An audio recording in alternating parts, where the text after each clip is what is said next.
Hello guys, welcome to our channel flavours. আজকে আমি আপনাদের তৈরি করে দেখাবো চিকেন ঝোল পাতুরির রেসিপি।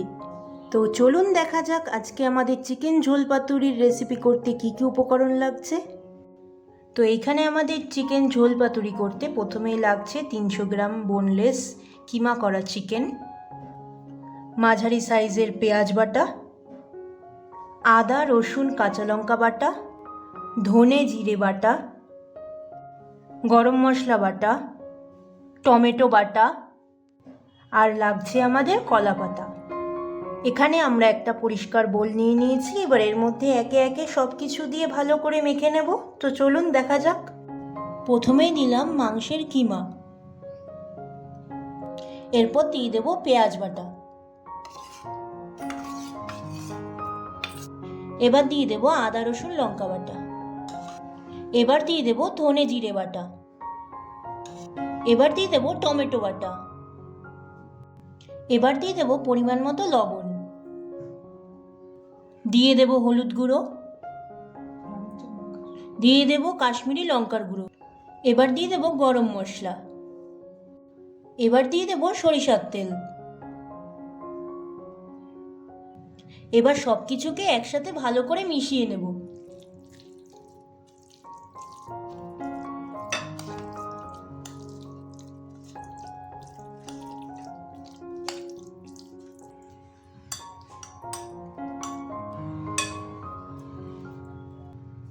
এখানে আমাদের সব কিছু মেশানো হয়ে গেছে। এবার পরবর্তী স্টেপ দেখাবো।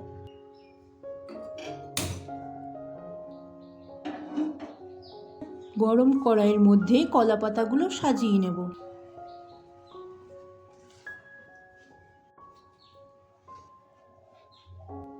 কড়াইয়ের উপর কলা পাতা দিয়ে একটার পর একটা লেয়ার বানিয়ে নিলাম। এবার এর মধ্যে দিয়ে দেবো সরিষার তেল। তেলটা ভালো করে কলা পাতার গায়ে মাখিয়ে নেব।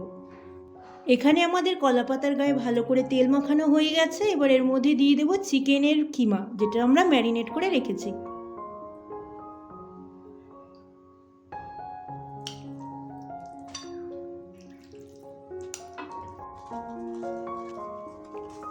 যেই পাত্রের মধ্যে মাংসর কিমা ছিল সেটা ধুয়ে কিছুটা জল দিয়ে দেবো। এবার সব কিছুকে একসাথে ভালোভাবে মিশিয়ে নেব। এবার আমরা 20 মিনিটের জন্য এটাকে ঢেকে দেব। তো 20 মিনিট পর দেখা হচ্ছে। 20 মিনিট গ্যাস সিম করে ঢাকা দিয়ে রাখার পর এখন আমরা ঢাকনাটা তুলে নেব। দেখতেই পাচ্ছেন আমাদের চিকেনের থেকে জল বেরিয়ে গেছে। তো এবার আমরা এটাকে নাড়াচাড়া করে নেব কিছুক্ষণের জন্য।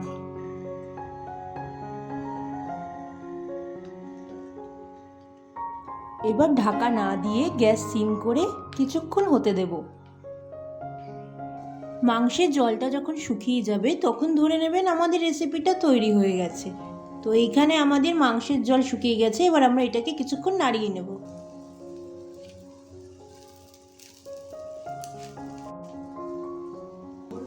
এখানে আমাদের চিকেন ঝোল পাতুরি রেসিপি তৈরি হয়ে গেছে। এবার এটা আমরা পরিবেশন করে নেব। ব্যাস তৈরি হয়ে গেছে আজকে আমার রেসিপি চিকেন ঝোল পাতুরি। আজকের আমার রেসিপিটা যদি আপনাদের ভালো লেগে থাকে তাহলে অবশ্যই লাইক, কমেন্ট অ্যান্ড সাবস্ক্রাইব করে দেবেন। তো আজকের মতো ভিডিওটা এখানে শেষ করছি। দেখা হবে আগামীকাল নতুন পর্বে নতুন এক রেসিপি নিয়ে।